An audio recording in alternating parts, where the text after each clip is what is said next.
Gracias, profe. 7 de la mañana con 5 minutos. Este asunto de la designación del superintendente de bancos se ha convertido en un laberinto para, no solo para el gobierno, sino para varias instituciones. Y como les mencionaba yo ayer, parecería que se avecina o está muy cerca una profunda crisis institucional, más allá de la que estamos viviendo ahora. Yo no sé finalmente cuál va a ser el nivel de gravedad o de complicación al que podamos llegar con respecto de este asunto, pero yo no sé si estamos conscientes, ustedes y nosotros, o yo, de algo tan simple, de un procedimiento tan rutinario como es el de la designación de el funcionario público que fuere. O sea, en este caso estamos hablando del superintendente de bancos, ¿no es cierto? Puede ser el defensor del pueblo, puede ser el funcionario que sea, de un organismo de control de los que tiene el Ecuador, el que sea. Pero se complicó tanto el tema. Y vamos a seguir nosotros, los ciudadanos de este país, los medios de comunicación, pendientes de una novela que no tiene sentido alguno. O bueno, sí tiene un sentido y tiene un fondo. Yo les mencionaba ayer, les mencionaba antes de ayer también, que claro, la superintendencia de bancos tiene una importancia superlativa para un gobierno que es liderado por un banquero, ¿no?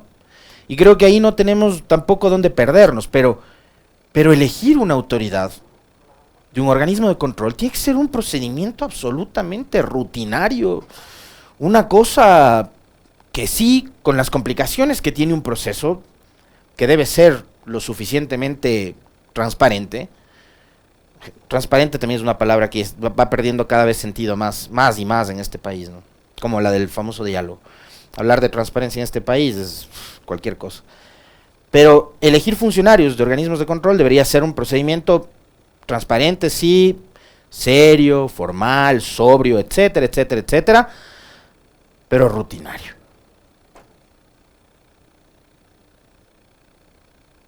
Aquí tenemos que hacer un noticiero todas las mañanas. Es algo rutinario.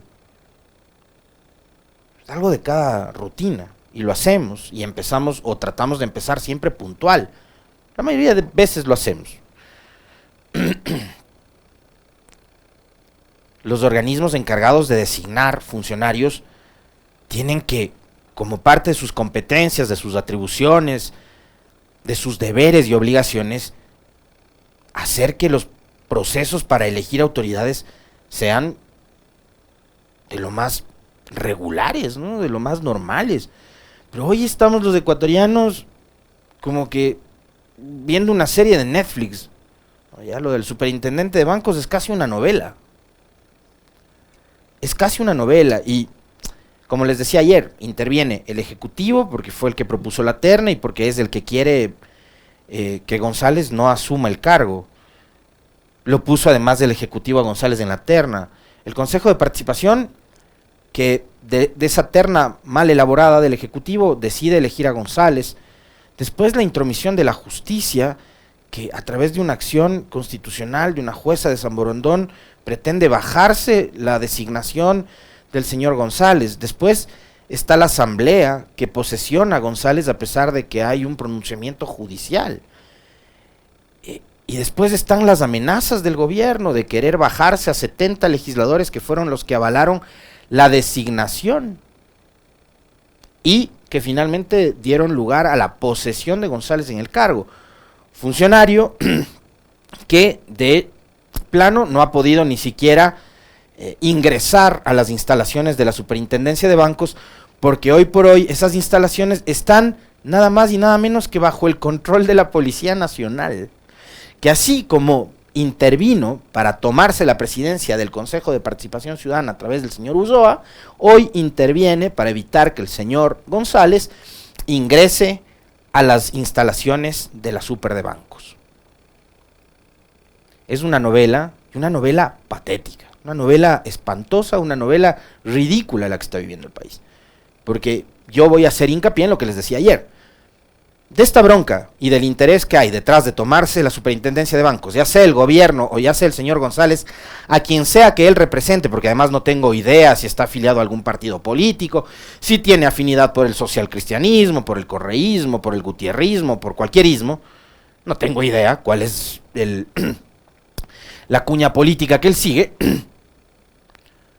pero de esa pugna entre González y el gobierno, y esa pugna entre el gobierno, la asamblea, el consejo de participación y la justicia, los ciudadanos de este país ni comen, ni viven, ni estudian, ni tienen vivienda, ni tienen vías, ni tienen obras, ni tienen nada.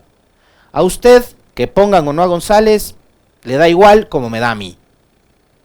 Pero estamos enfrascados en una discusión que ahora además pone en riesgo, incluso, una vez más, de lo que yo también les hablo frecuentemente y de lo que, fíjense, ayer conversábamos con al menos 2 de nuestros invitados, con el doctor Paladines y con Selene López, pone nuevamente en riesgo esta frágil democracia o este remedo de democracia que tenemos y que vivimos los ecuatorianos. ¿Por qué? Porque empezaron de inmediato, a través de la posesión de la asamblea, a hablar de la posibilidad de que se destituya a 70 legisladores. Es decir, mandar a su casa a la mitad más uno de la conformación del Pleno de la Asamblea Nacional. ¿Por qué? Porque no les gusta que González haya sido designado superintendente de bancos. Pero tampoco reparan ni hacen crítica de que González formaba parte de una terna que fue enviada y elaborada por el propio presidente y su gobierno.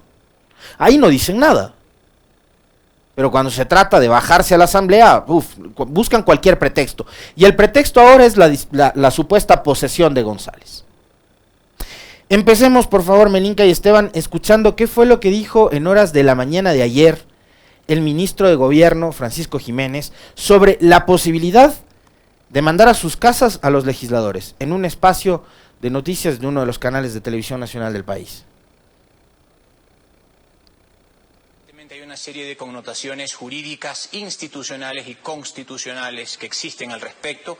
Es una decisión que en último término le corresponde al presidente de la República. Causal hay, porque eso hay que decirlo, en el momento en que se pretende posesionar a una persona que no está designada, pues entonces se están arrogando funciones que le competen a otra función, en este caso al Consejo de Participación Ciudadana y Control Social del Estado, pero es una decisión que será debidamente meditada. Nosotros somos respetuosos del andamiaje institucional, pero estamos claros que cualquier decisión que se tome irá en beneficio de todos los ecuatorianos y no de una agenda política. Si hay causales, ¿por qué no la ejecutan?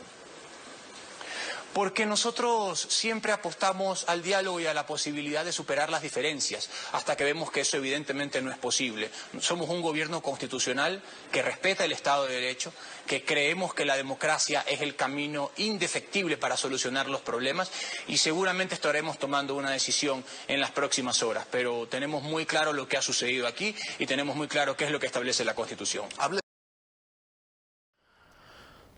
Ahora, por favor, Esteban y Meli, escuchemos qué fue lo que dijo en horas de la tarde y casi noche de ayer el presidente Lasso refiriéndose al mismo tema. El ciudadano presenta, ejerciendo su derecho de participación, una objeción al nombramiento del señor González y una jueza determina la nulidad del proceso. Esta es la realidad. Frente a ese hecho jurídico, pues, no podía haber sido posesionado este señor, razón por la cual procedimos como lo hicimos durante el fin de semana. En primer lugar, no conozco la declaración del ministro de Gobierno, pues si la ha hecho, pues bien. Ese es un tema que por el momento no está encima de la mesa. Eso era todo, ¿no, Esteban? Ya. Gracias. 7:15. El presidente dice algo que a mí me parece da cuenta del nivel de coordinación, de descoordinación que hay entre él, que que es el jefe del gobierno, y sus funcionarios. Y no estamos hablando de que quien en horas de la mañana dio la declaración era un asesor o un subsecretario o no sé, un funcionario menor. El que dijo en la mañana que estaban pensando, analizando, que hay causales y no sé qué, era nada más y nada menos que el señor Jiménez, que es ministro de gobierno. Y el presidente dice, no conozco la declaración del ministro de gobierno. O sea que el señor Jiménez, en la declaración que da en la mañana al canal de televisión Ecuavisa, se aventó tal declaración sin siquiera haber consultado con el presidente. ¿O es que conversó con el presidente y en horas de la noche el presidente desautorizó y lanzó al agua a Jiménez, casi que haciéndolo quedar como un mentiroso? No sé si ustedes lo ven con la misma gravedad con la que yo veo esto. ¿Saben por qué? Porque los dos señores, el uno que dice en la mañana es blanco y el otro que dice en la noche es negro, forman parte del mismo equipo de trabajo. Pero ese equipo de trabajo no es del cuerpo técnico de la Liga de Quito, del 9 de octubre, del Cumbayá Fútbol Club. En manos de esa gente está el destino de este país. De funcionarios y de personas que forman parte del mismo gobierno y que aparentemente no piensan igual. No hablan en la misma clave y no le dicen al país la verdad. ¿Piensan, sí o no, en promover la destitución de los 70 legisladores? Alguien me preguntaba ayer, ¿hay causales y sobre todo, hay los mecanismos legales como para promover que eso ocurra? Mi respuesta, lamentablemente, es, más allá de lo que diga la Constitución, la Ley Orgánica de la Función Legislativa, cualquier otro instrumento legal que en este país a ratos es usado como papel higiénico, que no importa si existe una norma. Si les da la gana, lo harán. Y utilizarán cualquier argumento y se inventarán cualquier justificación para mandar a la casa a los 70 legisladores. Si es que lo hacen. Si no lo hacen, como ha dicho el presidente, que desconoce esa declaración de Jiménez y que no estaría en planes de aquello, en buena hora. Pero yo repito, o sea, de entrada, la mayor preocupación es que tenemos un gobierno que ni siquiera coordina las cosas que van a salir a decir frente a los medios. Porque una cosa es lo que ustedes acaban de ver, que dijo Jiménez en la mañana, y otra cosa, la que dice en la noche Lasso, cuando desautoriza y lanza al agua, sin salvavidas, al ministro de gobierno. Y les repito, no se trata de dos señores que están al mando de un bote en el océano. Son dos personas que forman parte de un equipo de gobierno y que tienen en sus manos los destinos de 18 millones de ciudadanos y que parece que no pueden ponerse ni siquiera de acuerdo para dar una declaración ante los medios de comunicación. Lo que se exige es por lo menos un mínimo de coherencia. Un mínimo de coherencia y un poco de articulación. Que se pongan de acuerdo. Que se pongan de acuerdo. Aunque sea para mentir, pero digan lo mismo. Porque si no, ¿con qué nos quedamos? Yo no sé con qué quedarme. ¿Con lo que dijo Jiménez o con lo que dice el presidente? ¿Y saben por qué no sé con qué quedarme? Porque yo al presidente ya no le creo. Como el 80% de ecuatorianos, yo ya no tengo confianza en la palabra del presidente. Porque un día dice una cosa, y al siguiente dice otra, y la siguiente semana vuelve a decir lo que dijo al inicio, y después se contradice nuevamente, y así. Porque esa ha sido además la hoja de ruta de este gobierno. 15 meses de hablar de muerte cruzada y después decir que no, que somos demócratas. Y una cosa adicional a propósito de este debate que se ha generado a partir de la posibilidad de mandar a la casa no únicamente a los 70, sino que se han sumado voces desde distintos sectores, desde el ámbito empresarial, gremial, etcétera, a decir que incluso desde los medios de comunicación, ¿ya?, a decir que hay que cerrar las puertas de la Asamblea, porque es un organismo que le cuesta al país 100 millones de dólares al año y no sé qué, y no sé cuánto, y que no le deja al presidente gobernar. De esto con ustedes hemos hablado también una infinidad de veces. Si el presidente no toma decisiones, por ejemplo, en el ámbito de la educación, de la salud, inversión social, pública, si no le da la gana de mejorar las vías del país, si no le da la gana de contratar más médicos, construir más hospitales, refaccionar las escuelas que están en muy mal estado. Ahora, ya vivimos eso en el periodo Costa, cuando ingresaron los niños, niñas, adolescentes a estudiar en el litoral. Ahora lo vamos a experimentar acá en la sierra. ¿Qué va a pasar con los establecimientos que están en muy mal estado? Si la pobreza en la ruralidad ha llegado al 43%, porque no hay políticas sociales y demás, no es porque la Asamblea no le deja, o porque tan malos, perversos los políticos de este país no le dejan en paz al presidente Lasso. Es porque simplemente no hay la decisión política de dictar políticas públicas en todas las áreas que les acabo de mencionar. Nadie le ha atado las manos al presidente para que no ejecute obras. Nadie se ha parado, se ha encadenado afuera de Carondelet para impedirle al presidente que salga a recorrer el país y a mejorar la vialidad del Ecuador. Nadie le impide que gobierne. Por eso, en algunos tramos de estos 15 meses, yo les había manifestado que daría la impresión de que hay una suerte como de autosabotaje del gobierno, como para provocar este nivel y tenernos discutiendo de estas novelas, de estos circos, de estas historias, de estos shows que han montado, mientras ellos están ocupándose de lo que tienen que ocuparse, o de lo que quieren ocuparse, o de lo que les interesa ocuparse.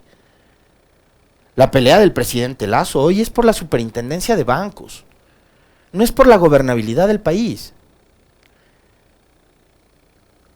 No es porque la Asamblea no le ha permitido aprobar una reforma laboral que tenga como objetivo la creación de miles de millones de plazas de empleo, como además fue su oferta de campaña. En esta semana hicimos un repaso al tema de seguridad. Ofreció un montón de cosas que no ha cumplido una hasta ahora. Y por eso la inseguridad en este país está como está. En materia laboral, el presidente Lasso ofreció 2 millones de empleos. Y hasta ahora nada. Lo que hemos tenido, y lo han dicho aquí gente que se especializa en el análisis económico, es el efecto rebote. Después de haber tenido 2 años malos por pandemia y por crisis económica, estamos empezando a recuperar de a poco todos los miles de plazas de empleo que se perdieron durante 2019, 2020 y 2021. En realidad han sido más de 2 años de una crisis económica a la que además se sumó la crisis sanitaria, ¿no es cierto? Pero no es que están creando, el gobierno está creando nuevas plazas de empleo, se están recuperando parte de las miles de plazas de empleo que se perdieron. Entonces, no es que el gobierno, por obra de magia y por además una estrategia suya, ha creado 85,000 o 300,000, como dijo en algún momento, plazas de empleo, no.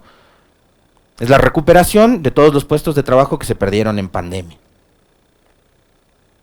Pero nadie le ha impedido al presidente que presente un proyecto de reforma laboral para crear más plazas de empleo. Nadie. No lo han presentado. No lo han presentado. Y la única ley, el único proyecto de ley que no tuvo apoyo en el Parlamento y que lo que le dijeron los legisladores fue, oiga, envíenos nuevamente el proyecto de ley de inversiones.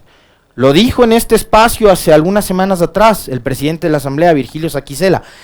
Parte de la conversación entre los jefes de bancada y el ministro de Gobierno fue perfecto, como un primer paso para tratar de recomponer la relación entre Asamblea y Ejecutivo, es envíen el proyecto de ley de inversiones y la Asamblea se va a encargar de procesarlo, de mejorarlo y de aprobarlo.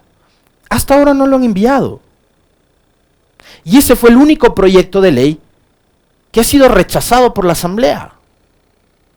El único. Entonces yo no sé, cuando hablan de la obstrucción, de la oposición, etcétera, etcétera, del Parlamento y del Poder Legislativo, y que no le dejan gobernar al presidente Lasso, ¿cuáles son los verdaderos argumentos y las verdaderas pruebas para sustentar tal afirmación? Porque no existen. Porque se inventan. ¿Y saben por qué? Porque mienten. Y eso es algo que a mí también me inquieta profundamente. Que en este país se instauró la mentira. Y que nos mientan las autoridades, y que nos miente el gobierno, y que a través de los medios de comunicación se repliquen las mentiras, se ha vuelto ya una actividad absolutamente normal. Y los ciudadanos muchas veces nos quedamos casi que con los brazos cruzados ante eso. Y dejamos de cuestionar y dejamos de criticar. Y claro, los espacios finalmente en democracia, o en este remedo de democracia que vivimos, que no es precisamente una democracia participativa, los espacios que nos quedan a los ciudadanos, ¿cuáles son? Las redes sociales y uno que otro medio de comunicación o periodista en el que ustedes, o la mayoría de ecuatorianos, puede sentirse y puede verse representado o reflejado, donde su opinión probablemente es la misma opinión que la que tiene el periodista. Pero son poquísimos de esos casos, ¿no es cierto? Porque la mayoría de veces resulta que los periodistas siguen la misma línea oficial. Y sobre todo los de los grandes medios, los que más audiencia tienen, los que más cobertura tienen, los que más historia tienen, los que más credibilidad tienen. Digamos, no por el buen trabajo que han hecho, sino por una cuestión que tiene que ver más con el tiempo y su permanencia frente a una pantalla o frente a un micrófono o con la pluma. ¿Ya? Y ante ese tipo de comunicación, ante ese tipo de periodismo, yo sí les invito a ustedes, a ese periodismo que sigue siendo como una caja de resonancia del poder, yo sí les invito a ustedes a ser críticos. Ustedes tienen el poder de decidir qué consumir, qué leer, qué ver, qué escuchar. Ustedes tienen el poder de decidir. Sean críticos, sean críticos. Sean críticos con este espacio, con este periodista, con este medio de comunicación también sean críticos. No le estoy pidiendo que sean críticos con quienes tienen una línea editorial diferente únicamente. Sean críticos con nosotros también, por supuesto. Pero sean críticos. Exijan que les digan la verdad. Y el problema es que en este país hace mucho rato que se normalizó y que se instauró la mentira como parte del relato y del discurso oficial. Por eso es que a mí me parece un insulto a los ecuatorianos que no se puedan poner de acuerdo entre dos funcionarios del mismo gobierno para hablar de un mismo tema. Y que una cosa sea lo que dice el presidente Lasso y que otra cosa sea lo que dice su ministro de gobierno. Con la misma indignación, con la misma preocupación, con la misma inquietud con la que yo les estoy hablando este momento sobre este asunto de destituir a 70 o más legisladores, les hablé cuando le mintieron al país sobre la supuesta venta de un avión presidencial. Porque esa mentira, además, que para la gran mayoría de medios en el Ecuador pasó desapercibida, fue una vergüenza internacional, porque quien salió a desmentir no fue el Alexis Moncayo, pues que dijo, el gobierno es mentiroso, el presidente es mentiroso. El gobierno de Colombia, de su aliado Iván Duque, fue el que le hizo quedar como mentiroso, como farsante al gobierno de Ecuador. y al presidente Lasso, y a su ministro de Finanzas de entonces, el señor Cueva, porque mintieron.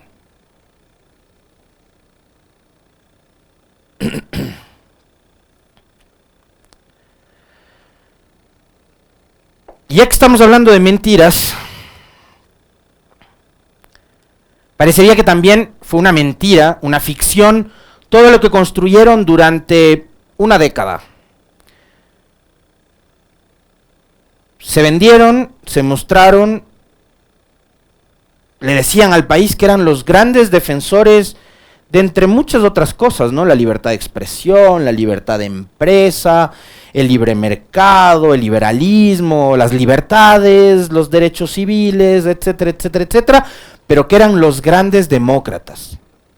Hoy, esos grandes demócratas son los que quieren mandar a sus casas a la asamblea, a los asambleístas, son los que quieren cerrar las puertas de la asamblea. No les gusta la asamblea, ojo, a mí esta asamblea en lo particular me parece de lo peor. Hay excepciones, por supuesto, que sí las hay. Y yo no tengo empacho en decirles con nombre y apellido, me parece que sí hay excepciones. La última que me pareció, yo no le tenía tanto en el radar, déjenme decirles, es además un acto de sinceramiento con ustedes. Pero la última entrevista que tuvimos en este espacio con Viviana Veloz, ahí me dio cuenta de que hay potencial, hay una legisladora con la que yo, sin necesidad de haber votado por ella, porque no voto en Santo Domingo, pero me siento representado por ella. Y así como ella, muchos otros legisladores que han hecho un excelente papel. Yo les he hablado de lo que ha sido la trayectoria legislativa de Pavel Muñoz, por ejemplo. Un extraordinario legislador, que es lamentable que hoy la Asamblea y el país lo pierdan en su rol de legislador porque optará por una candidatura seccional, que está en su derecho, absolutamente que sí, pero claro, yo creo que es una pérdida para el país y para la Asamblea, que además se nutría de tener un hombre de los pensamientos que tiene Pavel. Les hablaba de Viviana Veloz, creo que con la salida de J. Lloret, que también optará por una candidatura seccional en Azuay, la Asamblea también pierde mucho. Pero en otras bancadas también hay cuadros decentes, hay buenos cuadros. Está Henry Kronfle en el Partido Social Cristiano, Esteban Torres, me parece que es un joven legislador que además va por su segundo periodo después de que asumiera la titularidad en el periodo anterior tras la renuncia de su padre. Me parece que es un legislador con potencial. Hay gente a la que uno respeta, como Coco Abedrabo, por ejemplo, también del Partido Social Cristiano. La señora Mireya Pazmiño de las filas de Pachacutic. La señora Patricia Sánchez también de las filas de Pachacutic. Entonces, Marcelo Holguín de UNES o Luisa González de UNES. O sea, creo que hay personajes que se salvan. Y claro, como en toda regla hay excepciones. Y estas son las excepciones de buenos cuadros que tiene una asamblea que en realidad es bastante mala. Pero por mala que sea esta asamblea, a diferencia de lo que pasa con, por ejemplo, los ministros o secretarios de Estado, a quienes el presidente les designa, y les designa además porque eso dice la ley, eso dice la Constitución, el presidente está en toda su facultad y capacidad de conformar su gabinete con las personas de su absoluta confianza, pero a ellos los designa el presidente. En el caso de los legisladores, los elige usted, los elijo yo, los elegimos los ciudadanos. Y nos representan, los legisladores nos representan a los ciudadanos. Y nos guste o no nos guste, esta asamblea es la que tenemos. No les gusta esta asamblea, a los partidos políticos, la crítica de siempre. Conformen mejor sus listas, preparen mejor sus cuadros, formen mejor a sus militantes. Y esa crítica también háganla en Creo, que apenas alcanzó 12 curules. Y si alcanzó apenas 12 curules, quiere decir que sus candidatos a la asamblea no convencieron. Y por ejemplo, en la bancada de Creo, perdieron abismalmente con la salida de Jiménez de la asamblea, porque era el único legislador que más o menos Ya, más o menos sacaba la cara por la bancada de Creo. El resto,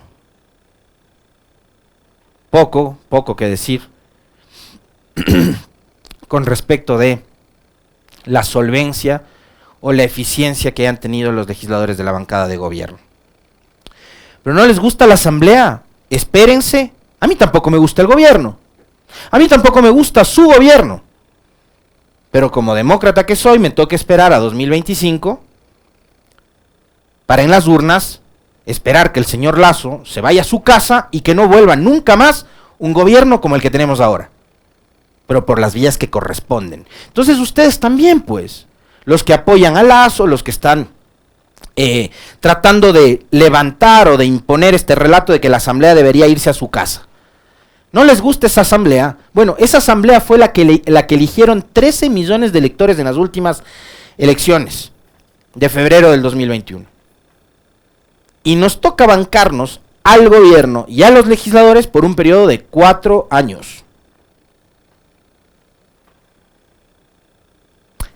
Se decían demócratas, se vendían como demócratas, bueno, ahora demuestren que lo son, pues. Frase cliché, la mujer del César no solo tiene que ser, sino también parecer. Entonces ahora, por lo menos aparenten que son demócratas. Y respeten la institucionalidad del país. La igual débil y manoseada institucionalidad del país. Institucionalidad que se fue al diablo desde que el trujillato nos lo impusieron a través de una consulta popular como la que impulsó Moreno en 2018. Ahí empezó a irse al carajo todo en este país. Entonces, lo que nos queda de institucionalidad, por lo menos respeten. Ustedes son los primeros llamados a respetar esa institucionalidad. Y después nosotros los ciudadanos también, claro, tenemos que respetar esa institucionalidad, pero también tenemos que exigir, porque la democracia no solo es ir cada 4 años a las urnas, depositar una papeleta y a través de esa papeleta nuestra opinión con respecto de... Eso no, a ver, es parte de, sí, pero no es todo lo que es la democracia. La democracia también es participación. La democracia también es saber escuchar a la gente, al pueblo, al ciudadano. Pero nunca lo van a hacer, ¿saben por qué? Porque están encerrados. Este es un gobierno que está cercado. Este es un gobierno que perdió toda conexión con el pueblo llano. Y porque un funcionario se tome una foto desayunando con un niño lustrabotas en las cafeterías de la Plaza Grande, en las bajos de la catedral, eso no significa que ustedes están conectados con el pueblo, señores. Dejen de burlarse de la gente y dejen de utilizar a la pobreza como parte de su campaña marketinera política en un año preelectoral.